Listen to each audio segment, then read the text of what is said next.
Thanks.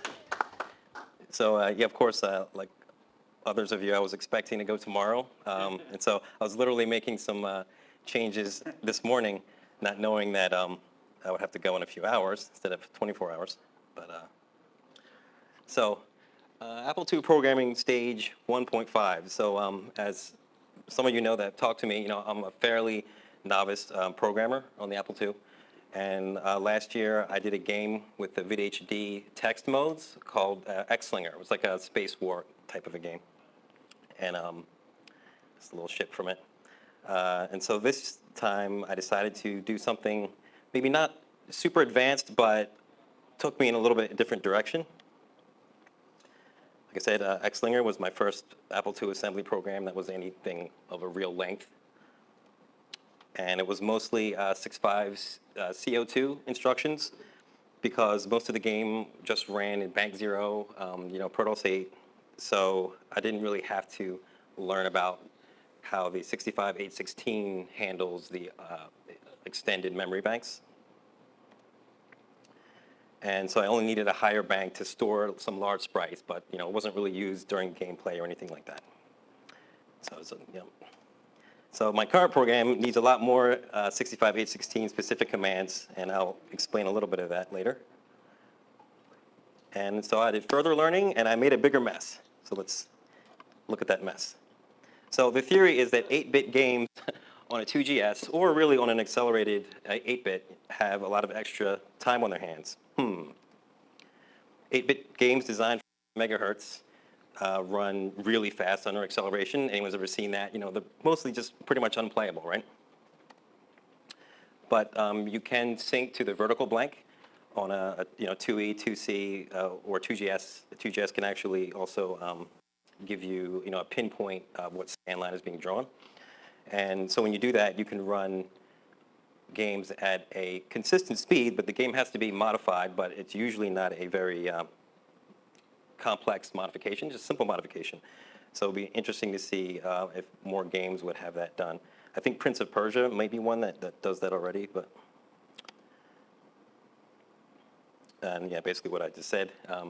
There's a lot of extra time between frames. If you figure on a faster than 1 megahertz, the frame draws really quickly, and then the rest of the time, the screen is just, there's plenty of time left before the screen has to redraw again. So let's talk about Aztec. So Aztec was one of my favorite games. Some people in the audience, Chris mentioned it during his presentation. One of my favorite games growing up. And it gets a little bit mixed reviews, I think, but to me it was amazing. It's a game that's written by Paul Stevenson, who also wrote Swashbuckler, if you're familiar with that game. And they have a similar graphic style. And it was released by Datammost in 1982. 2 pretty good reviews. I looked back on the old archive.org reviews. And apparently the source code was purchased from a bunch of disks on eBay in 2018 and then uploaded to the Internet Archive. I don't know more of that story, but that's what I was able to find. And that's the location of that. And yeah, it's kind of hard to find because I was looking for Swashbuckler, Aztec, Paul Stevenson. Couldn't find anything because it's under Datammost internal floppies collection. And Aztec was one of the first side view sort of platform-like adventure games. And it used like this monochrome graphic style. So the graphics almost seemed better than what you're used to on an Apple II because using that monochrome, you're getting, of course, the full 280 by 192 resolution. And most games used color for the sprites. And so Aztec mostly didn't. So things are sharp for 1982. Another neat thing Aztec did is that it kept track of monsters off screen. So you see like the scorpion went off screen, and I moved to the next screen, and it's moving off of that screen. And it's sort of, it's a simple technique, but it gives the illusion that there's more, that there's like sort of a whole world going on in the game, where it's not just what's on screen, but monsters are doing their own thing, off the screen. Yep, and it does kind of remind me of like a ancestor of Prince of Persia in some ways, the way it's a simple platform and with 3 levels. And there's actually an article that suggests that maybe it was the inspiration for Metroid on the NES, because there's some similarities there.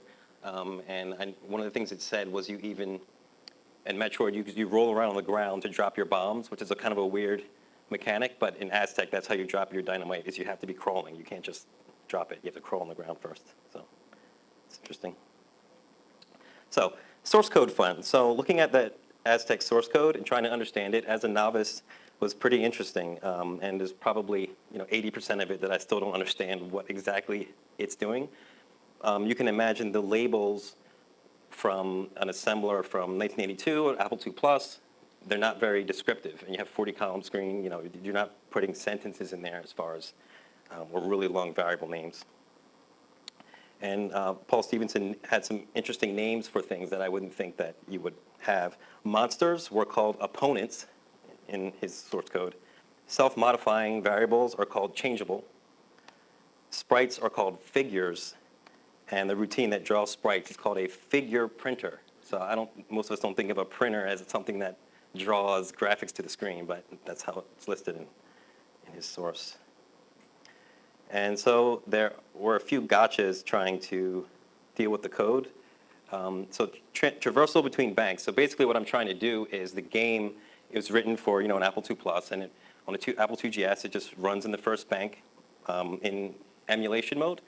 The 65816 has a mode where it acts very much like a 6502, and it expects you to have access to 64K of RAM and a few other differences. So when I wanted to patch the game, I want to basically find some place in the game. Let's say I want to add a sound to you swing the sword. So I find the place in the source code where I think that you're swinging the machete, and then I want to have some way of jumping to a higher bank in memory. But when I do that, I don't want to be in emulation mode, because if I am, and then the sound is based on interrupts, and so when an interrupt comes in to play the sound, when the interrupt returns, if you're in emulation mode, it returns to bank 0. But if I'm in my upper bank, I want the interrupt to return to where my code is currently running. It's like that causes a crash. So it's sort of getting a handle on that. And yeah, that's basically what I just explained. And so I probably left something out of here, but generally speaking, this is sort of the path I ended up taking. And this is one of those projects where you figure out, a third of the way through, hey, I really should be doing something this way. And then I change the way I'm doing it because it's better, but maybe it's still done the wrong way for the first third.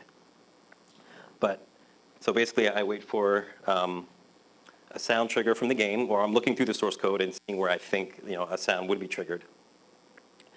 And then I use the SEI command. Basically, I turn off interrupts, and then I jump to the sound code that's in a higher bank. And so interrupts are off, so I'm safe from a sound playing. And so I immediately back up the registers. I turn off emulation mode, and then I can interrupts back on because I'm safe. Then I start my sound effect, and then I basically do all this stuff to get me ready to jump back to the game. Then I turn back on emulation mode, and then I go back to the spot where I left off in the game, if that makes any sense. Probably doesn't.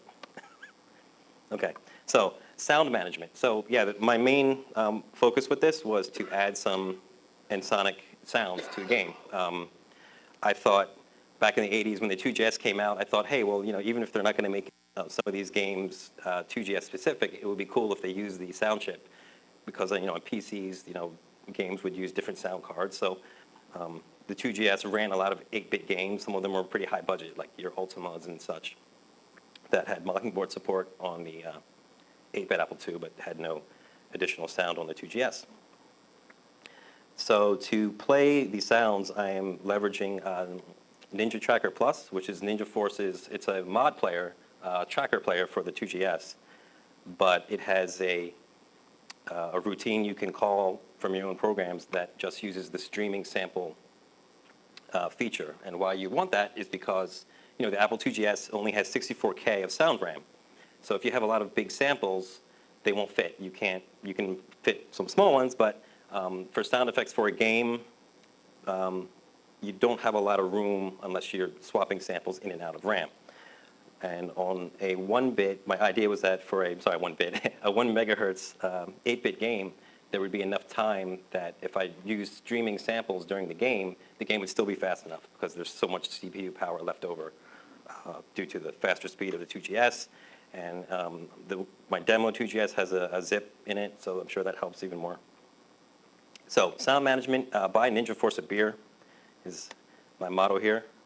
Some things I already explained. Yep, so yeah, instead of having samples limited to RAM, you just need some CPU cycles, and you need a little bit of space in RAM for a buffer, but you can end up playing a much larger number of samples. So one nice thing that I found was that the Ninja Tracker Plus, so it's designed to turn Amiga mods essentially into a 2GS tracker format that's similar, but it sort of consolidates all the sounds into one package, just like a mod. So I thought, well, if I just use this, I can add my sounds as if I'm creating a song, except for I'm not. I'm just creating samples for a game. And so NTP, Ninja Tracker Plus, has a converter that converts your Amiga mod to NTP format. So if you take a program that can create mods, this is OpenNPT, which is a pretty advanced, sophisticated tracker for Windows, but it can handle Amiga mods. And it also has a built-in editor. And so if you set up a build script the proper way, you can just have a mod file that has all your samples in it, and you just hit save. And the next time you build your application, then it's going to parse through the output from the Ninja Tracker converter, and I have it adding the variables into my program. So it makes it extremely fast to handle lots of samples. This is what the output from the Ninja Tracker converter looks like. It's kind of small to see, but at the bottom, it's basically showing each sample and where it is in RAM and the length of the sample. So if I just have like a very crude way of parsing this into Merlin variables. So I can say, the sound, that's the explosion sound, is at, length, 5,000 bytes, and it's at this offset in memory. No, that's what the output looks like in my code there, where as you can see the pointer to the location and the length of each sample is listed there. And so if I make a change to the mod, change to one of the samples, I just rerun the build, and then everything gets updated. Because it was really a pain. You update one sample, oh, you changed the length. Going and modifying the length, and maybe it's in a different location, that kind of thing. And yeah, during the actual game, I have sort of blocks where I'm pointing to different samples based on what's happening in the game. Like here's a snake. I have maybe some different sounds assigned to what a snake can do. But the too long didn't listen is basically using mod NTP to organize, edit, and deploy samples saves a lot of time in the long run. So let's look at running on some 80s computers, because this was kind of interesting. Most of us have seen it on an Apple II, but just to give you an idea, it kind of uses the speaker click for walking. And he's got a few sound effects in there. Yeah, like little bleeps, and there's a little gunshot sound. Yeah, little chirps. It's the same author, so yeah, I'm sure he's using some of the same code there. When you set dynamite, it's got a nice little explosion sound.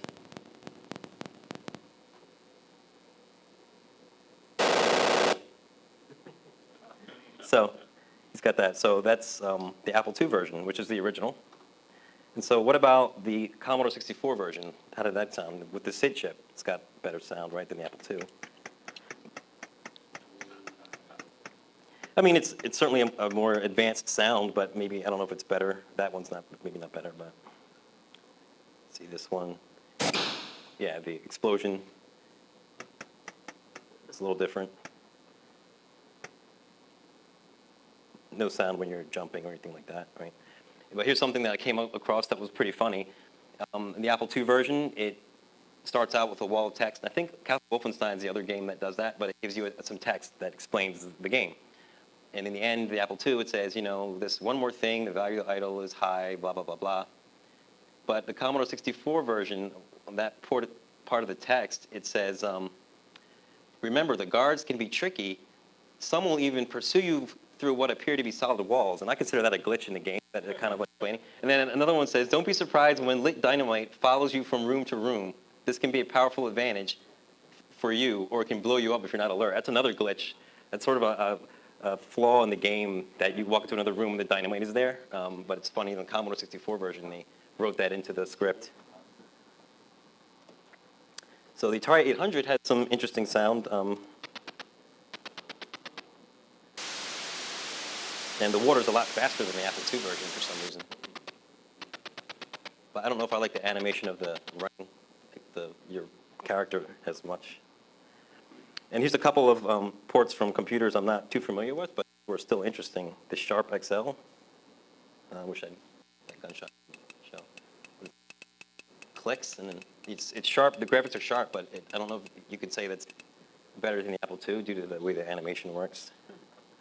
But this is probably my least favorite one. And because if you listen to the sound they chose for walking, it sounds like someone's just hitting Control-G on an accelerated Apple II. So imagine having that for like 2 hours of just that sound.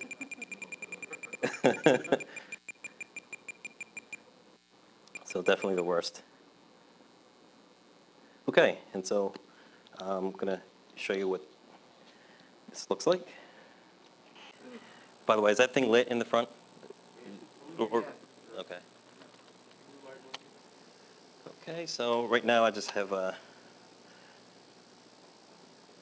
game, which is the Protoss 8.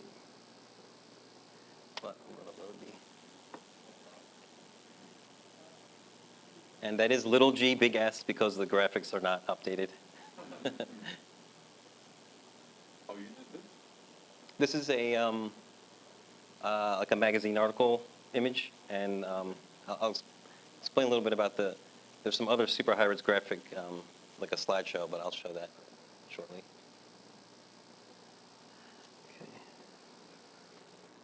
Okay, so what you're familiar with. And if the game does crash, I apologize, because I've done a lot very recently to it. Okay, so that's your standard splash screen. I didn't mention that it's essentially the unmodified copy of Aztec. Maybe some there's only one spot there that launches my patch.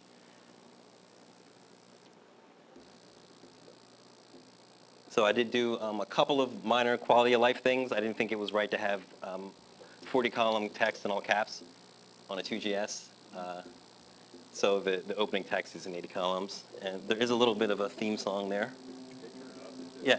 It's like a You're not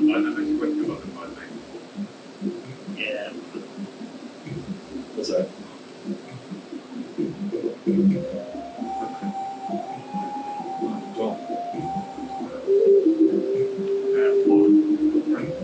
All right, so now I guess you could say that Aztec has a title music now.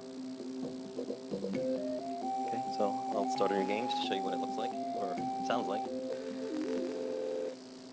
Let's pick that. Oh, wow. It's sweat. You see the monsters make noise, so there's a little bit more of some ambient noise that the monsters make.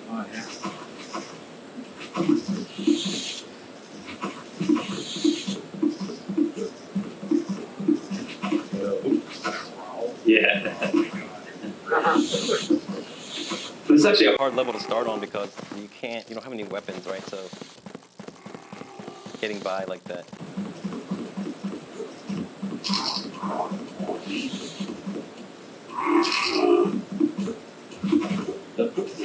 Take him out.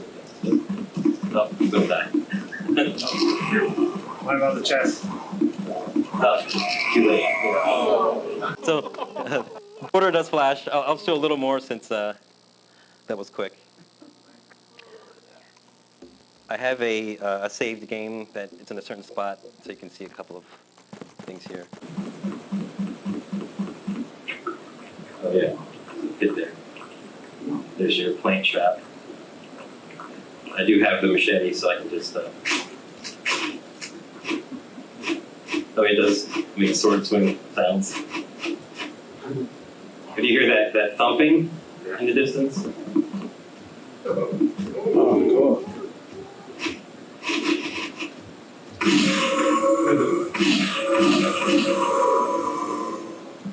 Nice.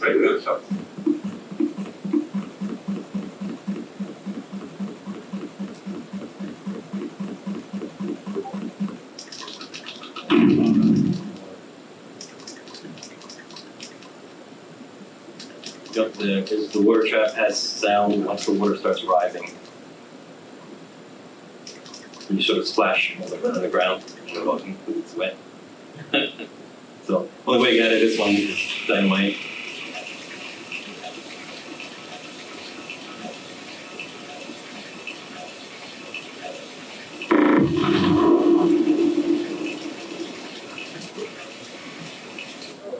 Did you think the water would pour down that hole? Yeah, so lazy me too.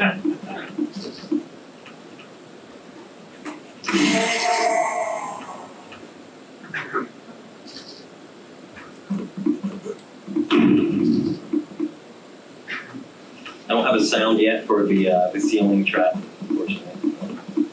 Should be good to hear the dynamite again.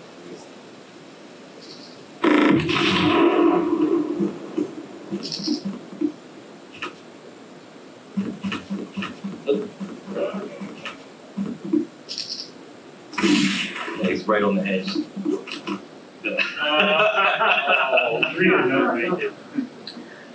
Okay, so that's basically Aztec. So I haven't.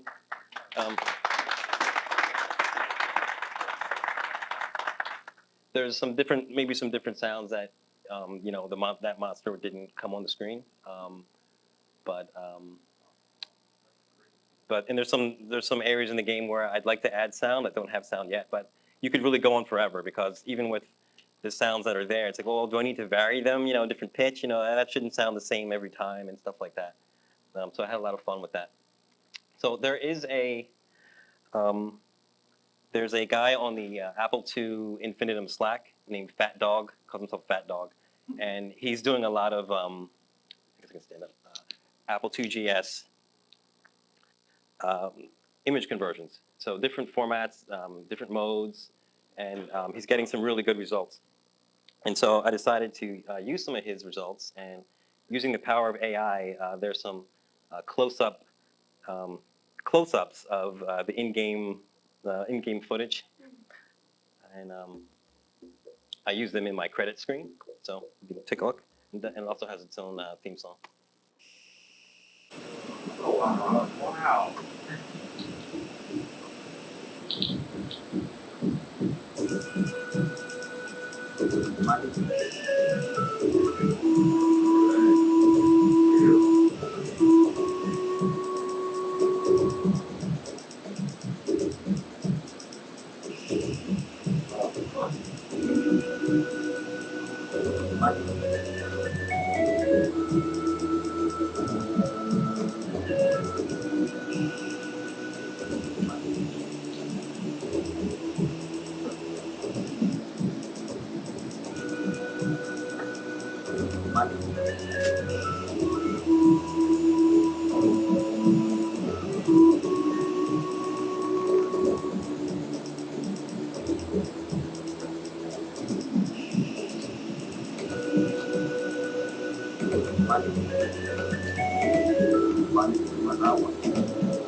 Okay, thanks. Any questions?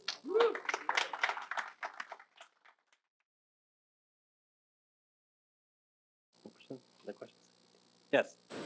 Is there another demo at some, do you have like a tech link or a demo or like the full pack might be available for sharing? Yeah, maybe in a couple of weeks I'll just get it more stable so it launches. Oh, I'm sorry. The question was when will it be able to be downloaded? I think in a couple of weeks I'll just make a stable version that you can launch in one click, and it's not going to have all the sounds, but it'll have something. By the way, the samples it's actually a couple megabytes I think of all of data with samples and images and stuff like that. So it might use like 3 megs of RAM or something. What were some of the sources for the sounds, for the original sound samples, and also the fantastic images at the end of it? Mid-Journey, or the images, the Mid-Journey, the question was, where did the sounds and images come from? The still images are from Mid-Journey, which is an AI, you basically give it a description and it gives you an AI image and you pick the one that you want. Yeah, and so convert those to super high res. The sounds, there's different, internet sound repositories that have, that just have different sounds. Some of the voices were from like an Aztec, musical instrument sample pack or something. Very good. All right. Thanks so much, Jay. That was amazing. My Aztec T-shirt. Perfect.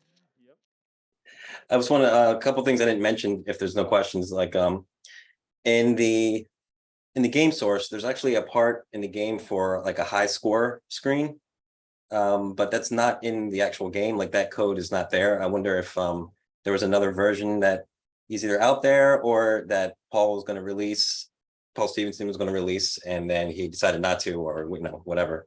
But yeah, because someone had asked about the game being kind of glitchy, and then there are a lot of weird little glitches in there. So I was wondering if, hey, maybe there's a version where he fixed some of that stuff or something like that. Oh, okay. Someone in the chat says another version does list the high score.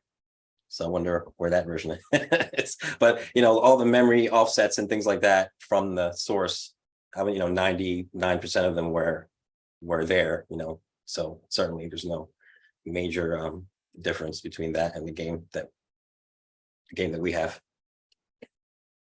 Did I consider Mockingboard support for non-GGS? I didn't. I mean, that's an awesome idea. I mean, that's totally out of my current wheelhouse, but that would be great to have, for someone to put Mockingboard support on some of these old games. I mean, if there were another game that I would love to see converted, either Mockingboard or Ensoniq would be Rescue Raiders. I think that's one of the best 8-bit games that has virtually no sound at all. And I think I've seen it, like Ian Brumby did a quick demo with the VBL, and that game is really smooth when you use it on an accelerated machine where it's synced to the VBL. So that would be a fun target, but I don't know that there's source code, so it would need some amazing disassembly for me to be able to do anything with it.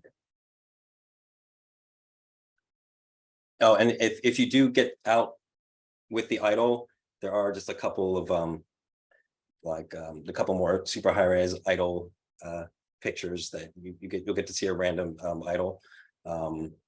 As far as like when you can download it, probably in about a week or two. I just need to fix it so that it launches by itself properly and all that stuff. Because right now, it takes some launching 2 different apps and stuff like that. So question, how hard was it to work with the source code? Since all the memory addresses matched the copy of the game, the one that's out, which I think is a Cucumber conversion to Protoss. Since all the memory offsets matched and everything, it was just it was easy in that sense, just hard in the sense of trying to read it and figure out like what's really going on. One of the late things I found that to put a different sound in for when you kill a monster so that they don't all have the same sound.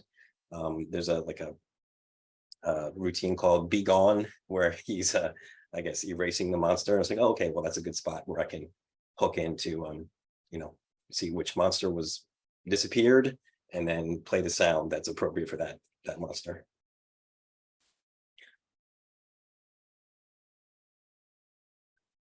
Is it commented very much? Yeah, the source was commented.